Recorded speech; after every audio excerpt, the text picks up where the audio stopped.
Let's get going here. So it's a little bit tough to go on after the industry legend, Dave, as well as making a little bit of fun of Facebook, although I think about a third of that money probably attributable to us, but that's all right. I'm really happy for those guys. An absolutely amazing team and a great outcome, and we'll continue to obviously be working with them very closely. Quick thanks to Jessica for organizing this event. I've been going to this event since it started. One of my favorite absolute events of the year. We speak at almost no other events, and this is just a great time to be here. A lot of friends in the audience. And Seattle for these 2 months of the year are absolutely stunning. So I'm Sean Ryan. I manage the Games Partnerships Group at Facebook. That means we're the outward-facing part of the organization, meeting with developers, talking about our roadmaps, bringing back information to our organization about what we need to build next. Quick thing about Facebook, for those of you who live in a cave and don't know what it is, about 200 million monthly gamers, a little over that, it depends on the month, over 50% return daily. So to think about that for a number, over 100 million gamers daily on the site. We have developers from 190 countries. We're waiting for the South Sudan one to show up, but it may be a while based on their issues. And of our top games, really our top 375 games are over 100,000 MAU. So we certainly do see large players in the mix, certainly Zynga being one of the largest. But what we see is a spread. There are a lot of users for a lot of applications. This is not where 10 applications get all the users. And one of the questions we get a lot, Alex St. John likes to bring it up a lot, is how committed are we to the game platform? The answer is we are unbelievably committed. We are growing the game platform. We have an engineering team solely devoted to games, which is the first time Facebook has done that. We're growing out my team. We're going to grow what is already one of the largest game networks in the world to be significantly larger in size. And we're going to do that by partnering with you guys to bring a huge variety of games to the platform. Credits comes up a lot. This is our virtual currency. As of July 1st, everybody's using it. Now that we start to see the benefits of scale, we're optimizing and improving it across the board. Spend a lot of time on premium SMS messaging in Indonesia and what's the best offer in Europe. But it's all about how can we help game developers and other app developers better monetize their games so that you can go on to make better and better games. So let's take a look back. The advantage of being the keynote is I can talk about whatever I want. And we'll take a quick look back just as through the last few Casual Connects. So I used to blog, because if you can't make good games, blog about them. And so I started blogging in 2005 at a site called Shark Jumping. And went to the first Casual Connect. It was called something else then. And I was just looking back at what my conclusions from it were, and if any of them are remotely valid. And so you look at it, this is the trends, increasing content costs, oversupply of content. So you've got both costs going up and too much of it. Kind of a lack of innovation in the space.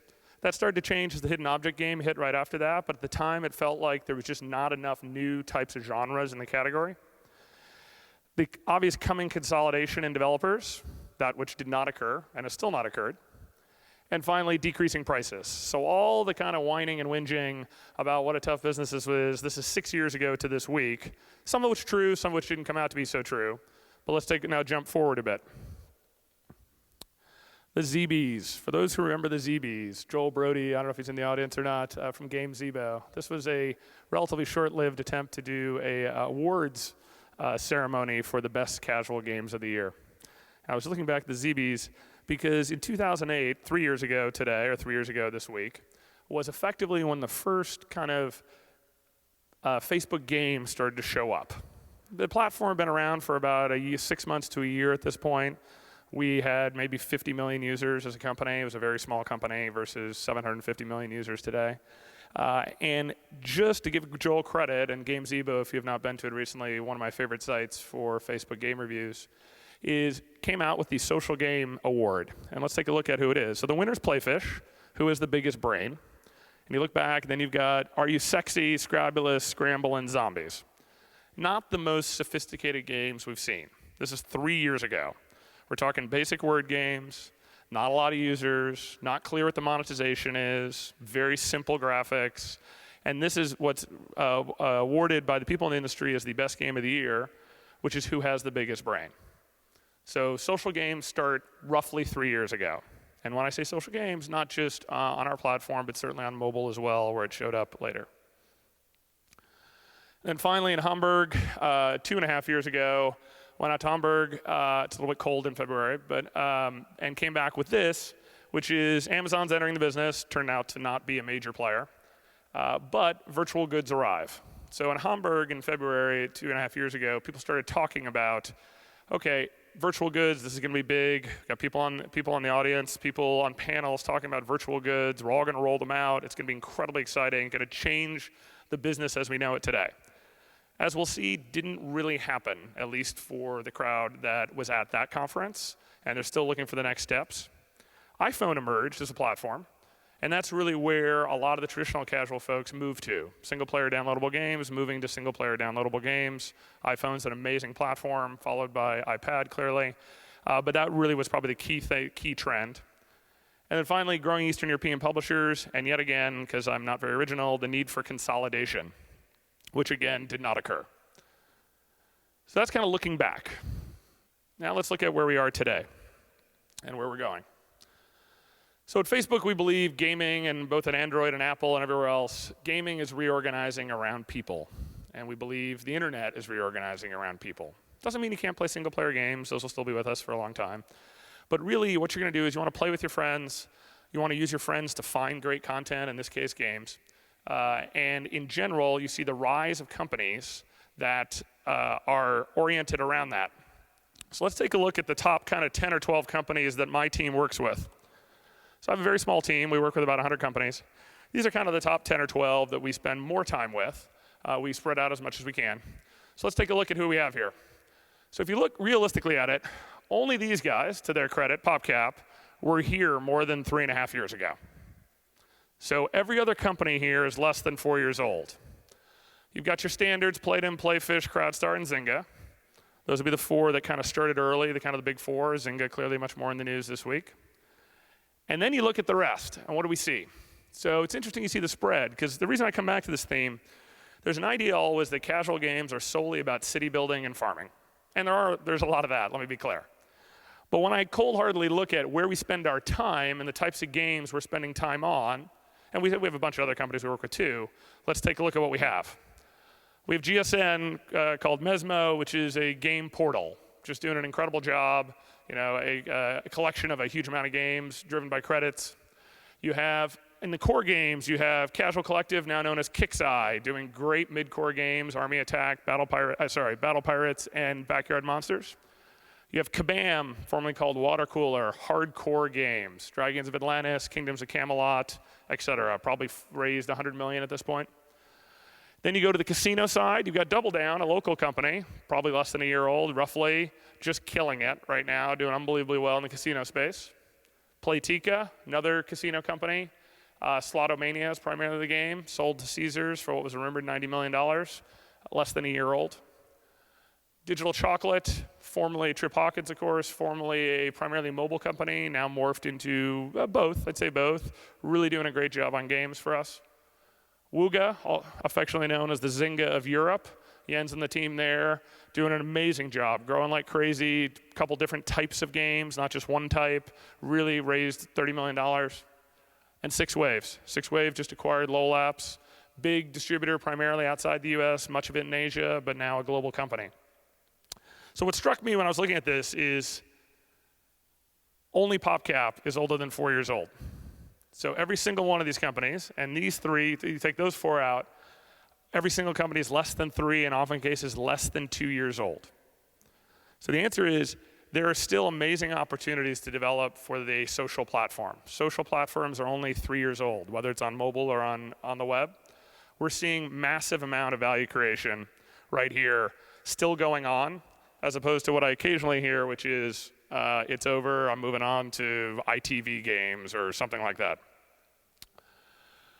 Parks Associates, we can call any type of data you want out. They have the social game market at $1 billion in 2010, going to $6 billion in 2015. Looking at the numbers in China, Japan, and here, I'd say those numbers are low by a significant amount, and I have reasonable access to at least part of that data.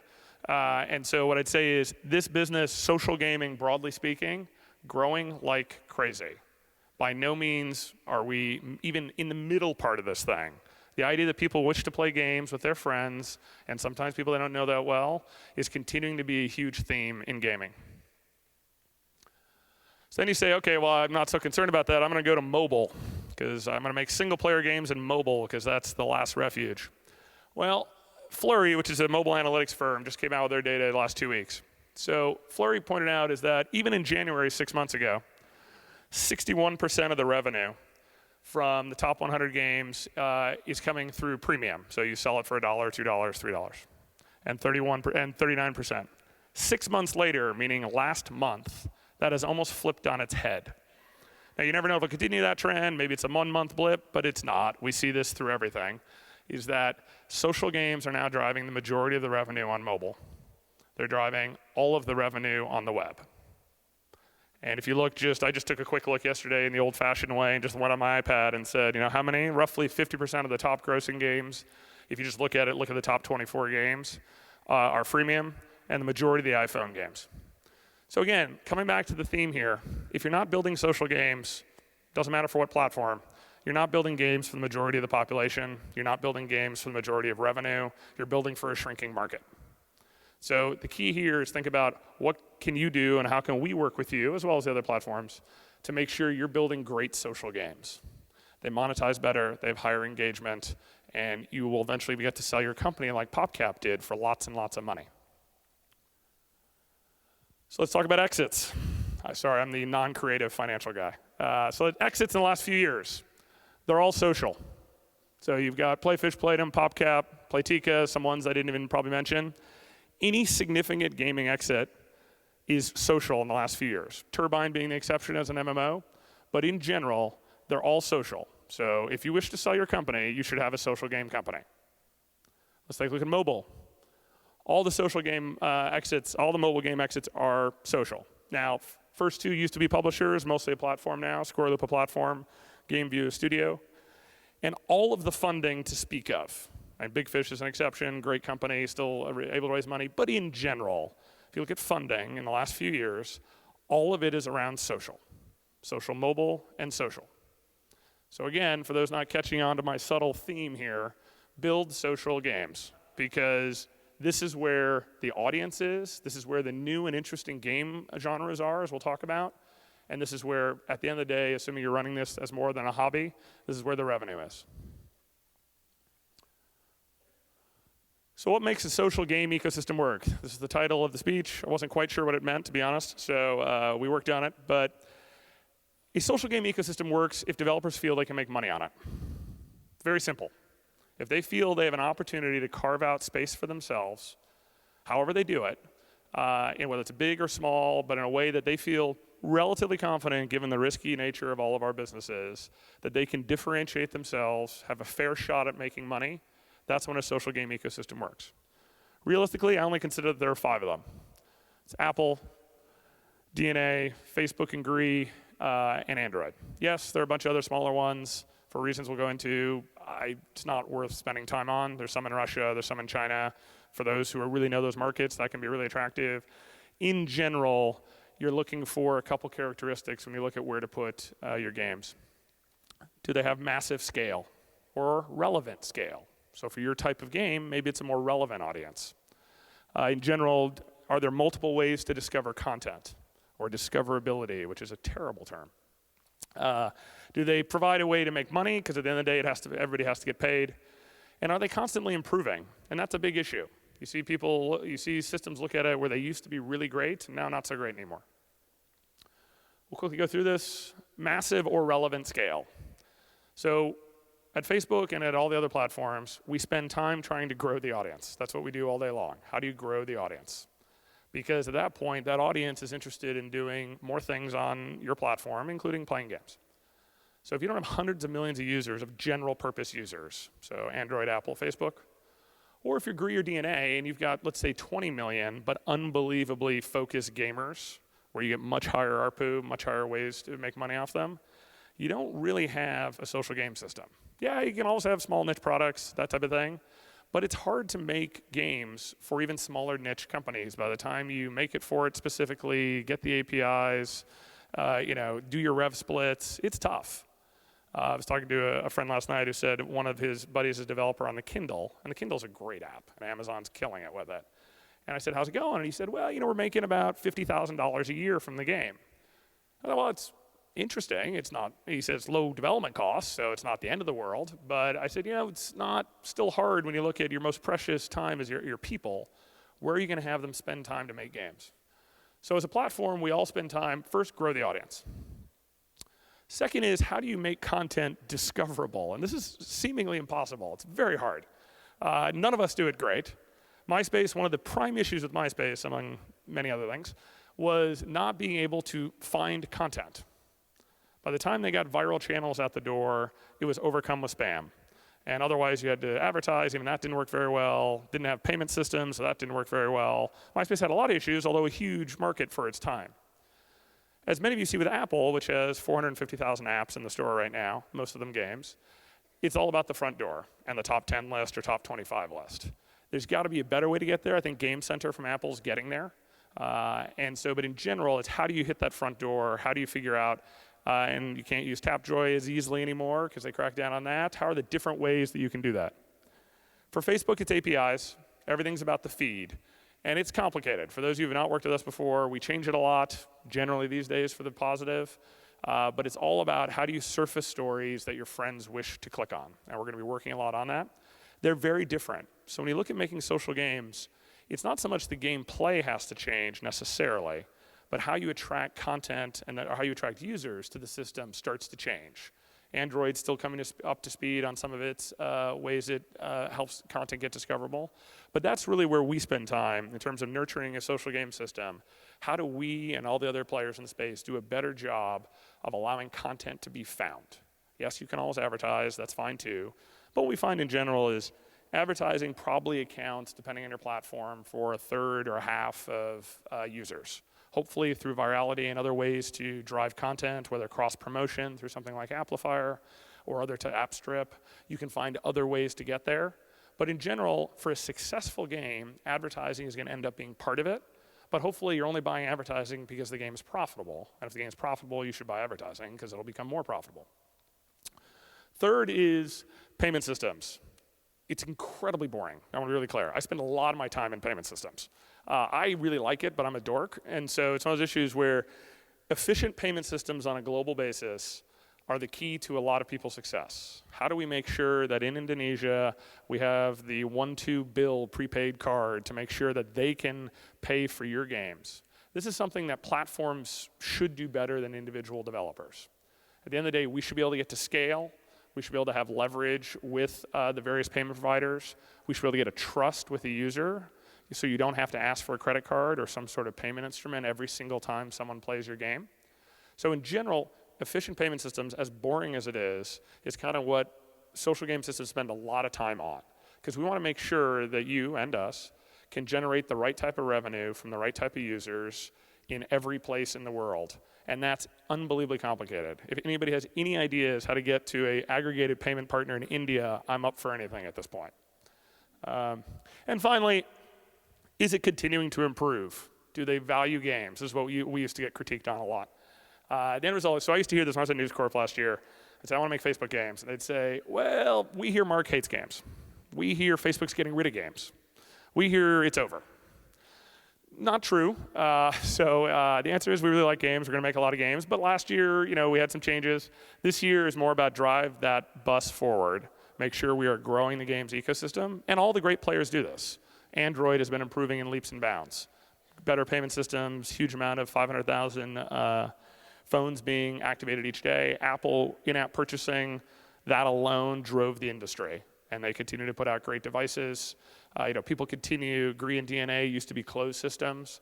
They've opened those up, and they've acquired OpenFaint and NGMoko so they can broaden out to smartphones.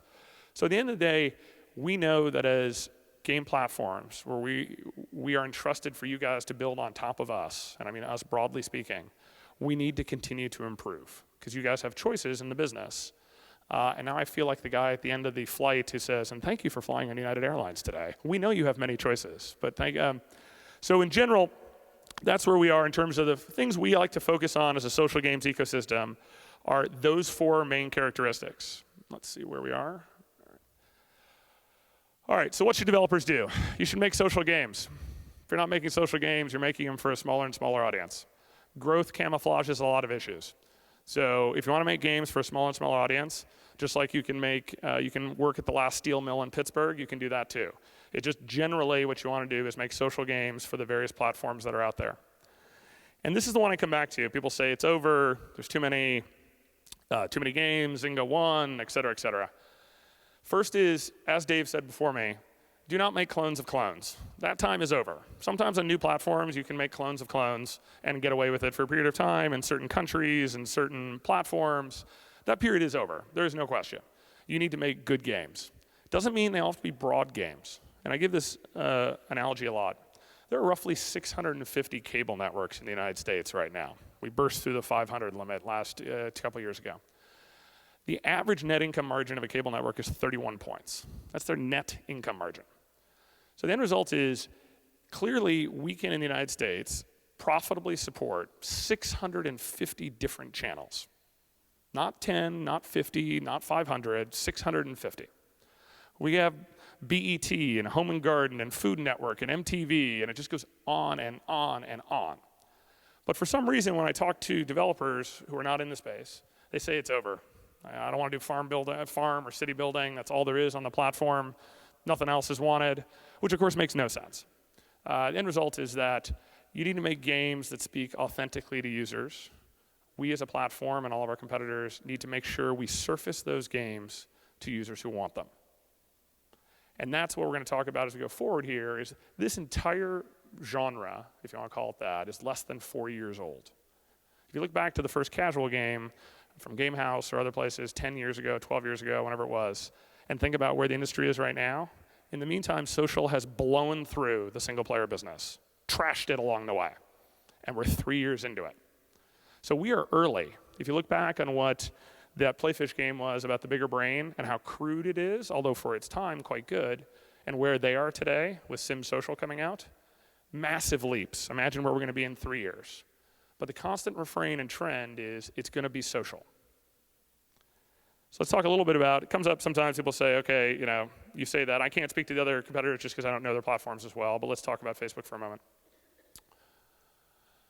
So hidden object games, near and dear to folks in Seattle, practically reinvigorated the casual game business by itself.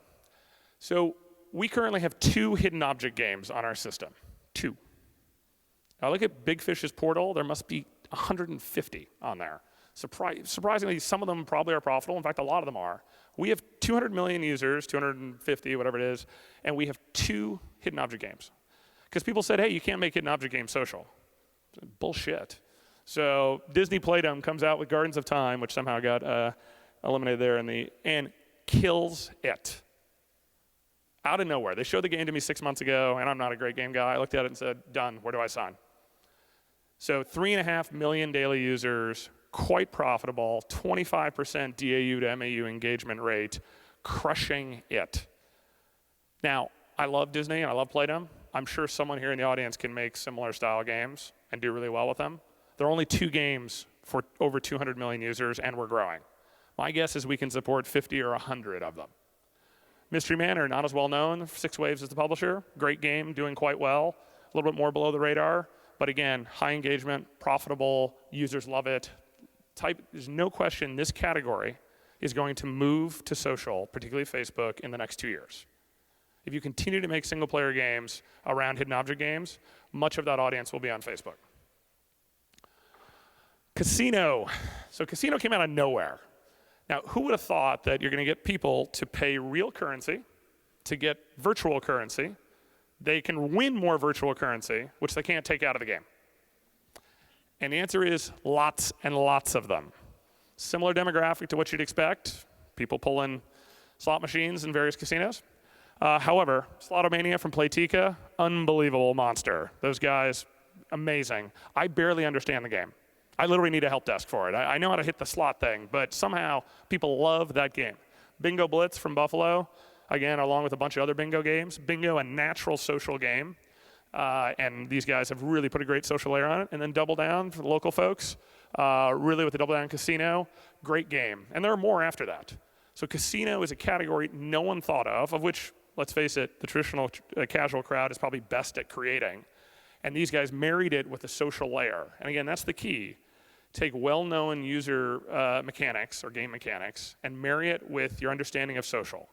Whatever platform you're on socially, it doesn't matter. Figure that out. The reason I put these up is people keep telling me, even a gentleman backstage said, well, I know you're not really into new games. You kind of want to stick with the genres you have. Not sure where that came from, but Midcore. And arguably Battle Pirates is hardcore, but Midcore. So it just came out in the last 6 months so far. Army Attack from Digital Chocolate, great game. Battle Pirates, true PvP game from Kixeye and Empires and Allies. I didn't love Empires and Allies when it first came out. I was like, God, do I have to farm again? You're killing me. End result is the PvP elements of Empires and Allies, absolutely fantastic.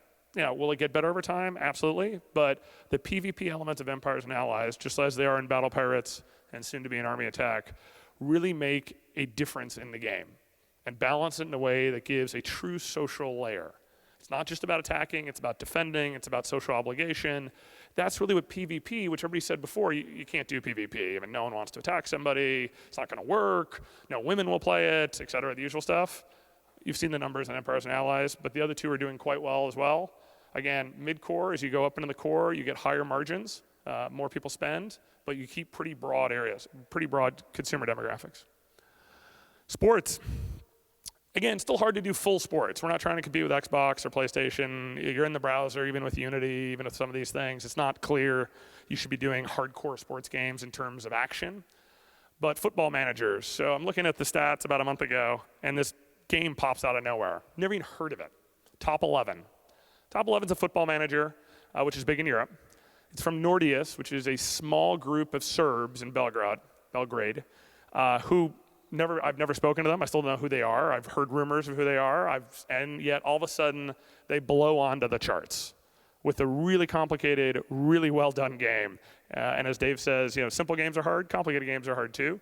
But in general, out of nowhere, doing well, lots of loyal usage, no brands to speak of. They're not FIFA.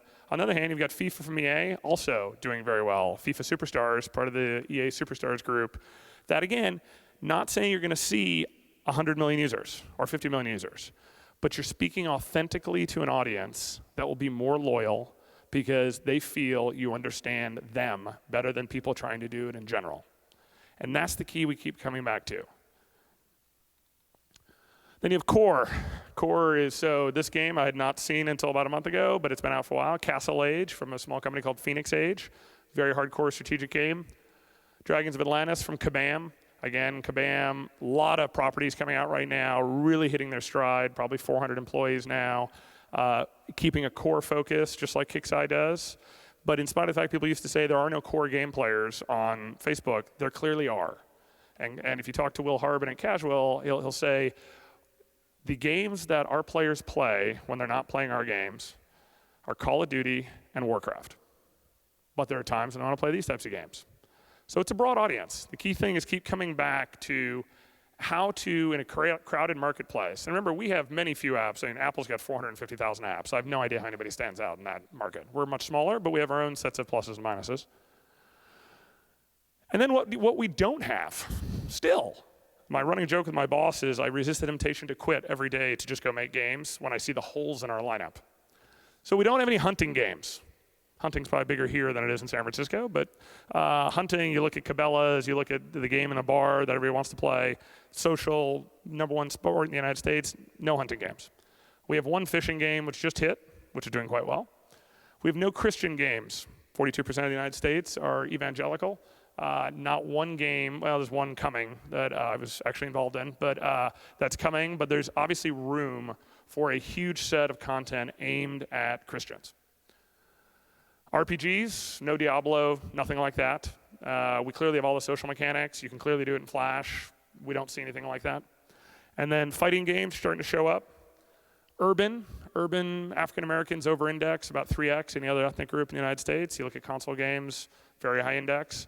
Nothing. I spoke at the Black Game Producers Conference about 2 months ago, and I'm neither black nor a game producer. But the whole point was, how do we get people who speak authentically to audiences so they know the game is speaking to them. Romance, look at the Wall Street Journal front page today. Romance is a $1.5 billion business. I looked at it when I was at News Corp with HarperCollins. Nothing aimed at that audience. Over half of romance book sales are now on a Kindle, clearly an electronic savvy audience. The article in the Journal today was about a long discussion about how corsets work in romance novels, so not as relevant. And then finally, first-person shooters. We have 2 right now. We have Nova FPS from Gameloft, and we have one from CMune. And good, still limited by the browser a little bit, but we see their social, we know it works, particularly outside the US. So this is the type where we get to, this is what we don't have. So we have city building, and we have farming. We're doing well there. Not saying we couldn't have better ones, but we're doing okay. The answer is there are massive opportunities for a talented audience like this, when you look at what you've built before, and what you can build, to be on our platform, on Apple's social platform, on Android, doesn't really matter. The key is understanding social and committing to it. And here, at the end of the day, is the quote. There were 13,000 companies in 1890 making parts for buggies or carriages. There were very few of them by 1910, because most of them couldn't make the transition. Choose, are you the buggy or are you the car? Because the buggy business in the US, not so great. The Amish and the Mennonites, doing all right. But other than that, I think you want to be the car. And so go out and make great social games. We're there to help you. Apple is, Android is, Green DNA are. There are a bunch of opportunities looking for talented developers like this audience to make the commitment to get out of making bloody first-party games, first-person games, and start making social games. Because the trend isn't slowing down. So is it hard? Yeah, it's hard. But lots of people with less game experience than this crowd appear to have raised lots of money, made lots of money, and sold their companies. And it's a source of eternal frustration to myself, because many of you are friends of mine, that we cannot get this unbelievably talented group to flip over, and this is not just me now, this was me a year ago, 2 years ago, to social. Because when you hit it, you will hit it big. And you'll make great games, and you'll touch the lives of lots of people, and have new genres and new game experiences, and that's why you make games. And that's it for me. Any questions?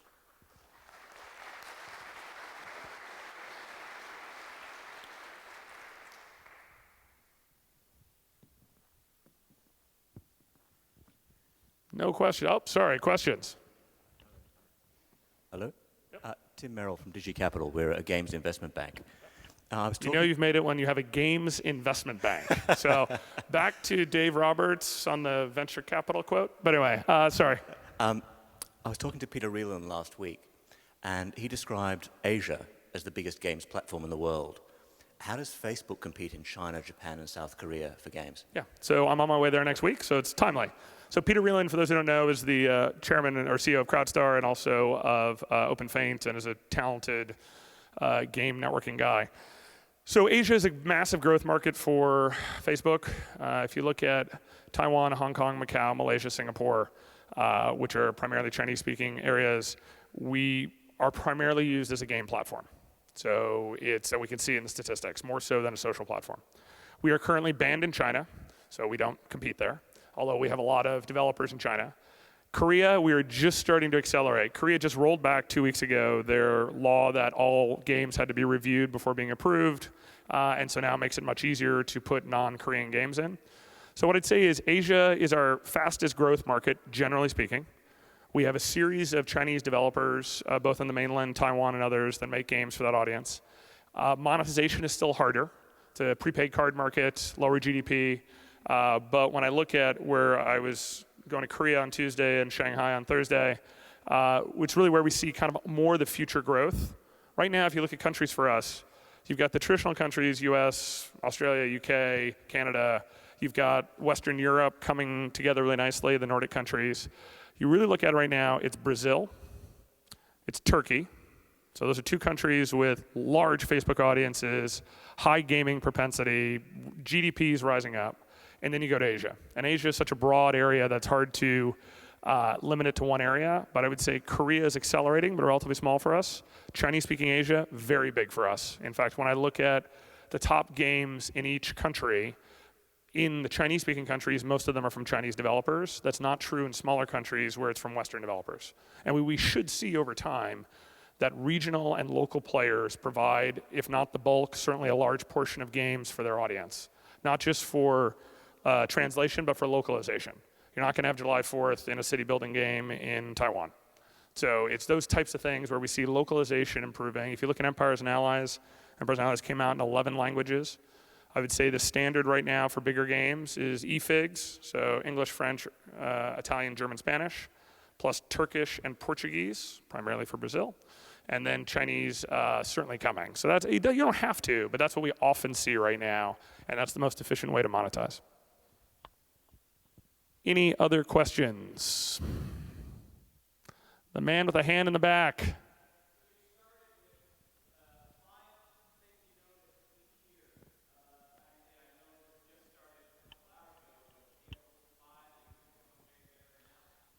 I'd love to, but I was too busy writing this damn thing last night and this morning, so I don't. I haven't yet. I haven't enough time to get tonight. We'll see over the next today and tomorrow and catch up and see where people are. Certainly iPhone and iPad certainly feels like where a lot of people have gone. I think it's a highly competitive market, certainly on the single player side, just because it's so there's so many apps available. You occasionally see some trends of how do I do things outside the US? Do I partner up with various smaller players? But I wouldn't say, unfortunately, I just haven't had enough time with the developer community to understand here. I mean, I'm here very much saying, we want you to make games for us. How do we work with you? But I don't think I have enough feedback yet to see what's big. It certainly feels like a mixture of mobile, web, and social layered in on top. And you can kind of see this. Jessica has always been great about morphing the show over the last 6 years or 8 years, whatever it is, so that you can see as the tracks change, it's really related to demand from developers. So you see a much bigger social track today. Gareth, my colleague, spoke there 2 years ago as the first social track. He's now speaking next door on the mobile track because he runs mobile for us on the game side. And so I'd say it's a mixture of mobile and social, but it's still a mystery to a lot of people how we get there. And so I don't have a good enough thought yet on exactly what the mood of the show is. What do you think it is? Anything else? Questions? Anybody? Oh, you? And then you.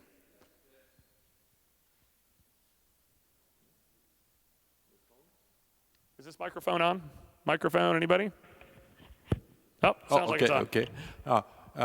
Thanks, Ed. I want to say, asking again, how do you think the smart home market, because recently Japanese DNA and agree and strong pushing up the focus on the Android market, how do activity Facebook to go to the Android market? So we're the #1 downloaded app on all smartphone platforms. We have 250 million users who come to Facebook on a phone. Clearly, at the moment, you're doing primarily classic Facebook things, status updates, photos, those types of things. We haven't yet worked through with our developer partners what we'll do on more robust devices and how to link to games. Gareth is giving a talk at lunch, who's a colleague of mine, about Facebook mobile in particular, what we're doing in native apps, what we're doing in HTML5, what we're doing abroad. So my suggestion is go listen to him speak. He works for me, but he is far more the expert. We know it's important because mobile is probably, if not one, the #2 priority for the company as a whole. And we know it drives a huge amount of usage both in the West as well as in developing world countries. How do we start to bring in game discoverability as part of that? So that's, I think, where we're focused as a company right now.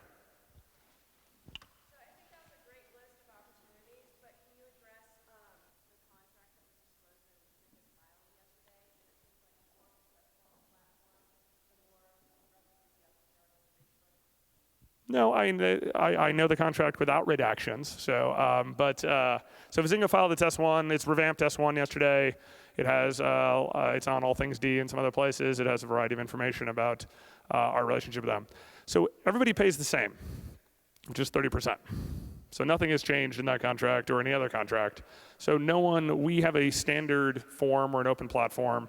We have a standard percentage as we do for every other, just as Apple does, just as DNA or Agree does. So there's nothing in that to indicate that there's anything but when you pay more, you make more, or anything like that. 15 minutes, but we might be running out of questions. Someone's getting hungry. Who else? What do we got? Oh, sorry. Go ahead. What do you think of the growing publisher market for social games? It's a great question. So publishing. So just like in mobile, a few years ago, people said there's no need for a publisher. So in a publisher, in the traditional business, you effectively fund the game, the developer comes to you, you fund all or part of the game, you own most of the game or all of the game, developer gets paid and hopefully has a revenue split, but more or less the publisher gets the game, and that's the way classic game publishing works. And when I was at News Corp now making fun, we started a publishing group there. And what I think is that you can still break through without publishing, but I have to say there's a lot of expertise that if it's your first time trying to put a game into the marketplace, you think you've got a great idea, going to a publisher, Six Waves is a great publisher, RockU just announced their program, EA has an EA Partners program. What they bring to the table is, hopefully, if done correctly, is at minimum, if they're distributing your game in return for some revenue split, they bring expertise in marketing, and it still takes, and they bring cross-promotion through their other games, and they hopefully bring some expertise in how to monetize. So they've seen a lot of games, and therefore they have an idea of what works and what doesn't work. And because they're a large publisher, we do spend more time with them. So just with the large publishers, just because I have a 5-person team and we have 1,000 developers, and so we can't spend time with everybody, we try to reach out in many ways possible.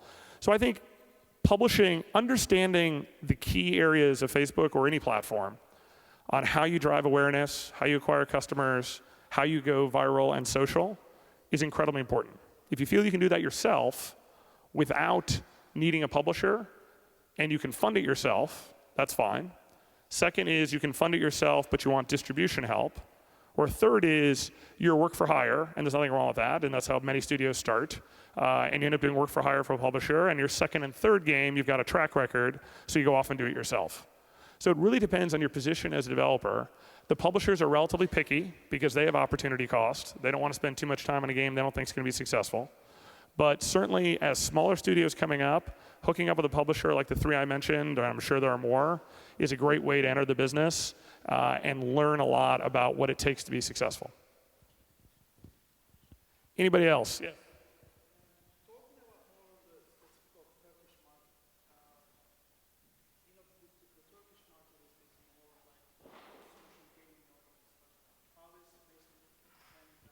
Question was specifically about the Turkish market. Turkey is a top 5 country for us in usage, top 5 in gaming, growing like crazy, GDP rising up. We address it in that the key issue in Turkey currently is payment systems. So we're spending a lot of time with Peak Games as well as a few of the other players in the marketplace about how we can get better payment systems for those companies there. That's primarily it. Second is making sure that we can acquire users there. That means targeting users in different ways, whether it's through advertising or through viral. But in general, it's an open platform, and it kind of runs itself. So it's at a certain point, we need to make sure we're giving developers the tools to monetize and acquire. And we make sure we've got our viral channels in place, make sure we've got localized documentation. So we just had an event in Turkey 3 weeks ago. We'll have another one in the fall. But it's a core country for us. So we have a woman named Amina who's out of our London office, and she's handling Turkey among other developing world countries like Poland for us. And so we're spending more time there. But right now, I'd say the vibrancy of the Turkish gaming development market is actually pretty good. What I'd say is we need to do a better job on our side of payment systems, and that's coming along, and we've recently made some significant changes there to enhance the ability to monetize. Anybody else? Yes? Yes, always. So the question was, do you anticipate changes to the APIs? He sounds like an experienced developer. The good and the bad news about Facebook is we change all the time. The reason we're moving toward on the mobile side a hybrid of downloadable app and HTML5 is because when we update our systems every 2 weeks, in a core mobile system, you must resubmit the app across 5 different smartphone platforms, and you get feature skew. It's true on our, so we change how we approach things. We're a relatively young company. We're still learning, mostly getting better, not always. And APIs, what I'd say if you talk about API changes, the API changes for the rest of this year are about surfacing more content, more actions to more people in a higher quality way is broadly what I would say. So how do you start to feed more actions from your game or app into the algorithm? And how do we do a better job of surfacing it so that we know that if you like real-time strategy games, you will see more real-time strategy game posts from your friends than you will dress-up games or hidden object games. That's up to us to figure out. But in terms of broadly speaking, where we're going is surfacing more content as much as possible, and we need to do a better job at targeting.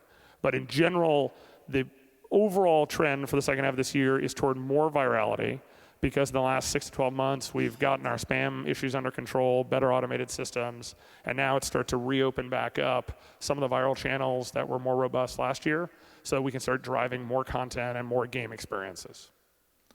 Anybody else? Yes?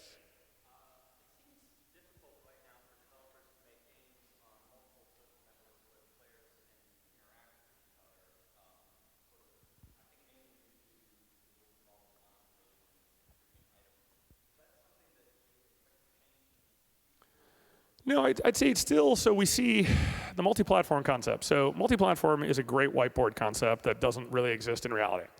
It is coming. I mean, there's no question that I can play on the web, then get on my phone, then get on my TV, and then get on my Game Boy and my watch and everything else and play the same game. It's coming, especially mobile to web. What I'd say is right now, across all the ecosystems, you can have one account, and you can fund that account and play with that account from the general web, from Apple, and from us. There are no issues. In general, how the rules currently work, and Apple and others can change them as they want, is if you fund it through our system, you do it through our payments backend. If you fund it through Apple, you do it through Apple's payments backend. So you can move accounts, you can have one single backend account without a problem. And it may have changed recently, but I don't think so. And you just make sure that you can log in using, often Facebook Connect is how most people do this actually, whether it's your mobile phone or elsewhere, and you have access to your account, your currency for that game, that type of stuff. What you can't do across any of the systems right now is carry another network's currency across. So you cannot use Facebook credits in Apple, you cannot use Apple to buy things in Facebook, et cetera, et cetera. But there's no question, last time I looked, and we see developers do this, that if you have Sean points in your game, you can have Sean points in the Apple game as soon as you log in. It's a matter of how does it recognize the account, and that's relatively straightforward. Facebook Connect, probably the best way to do it. Questions? Going once? Going twice? All right, thanks everybody. Have fun at lunch.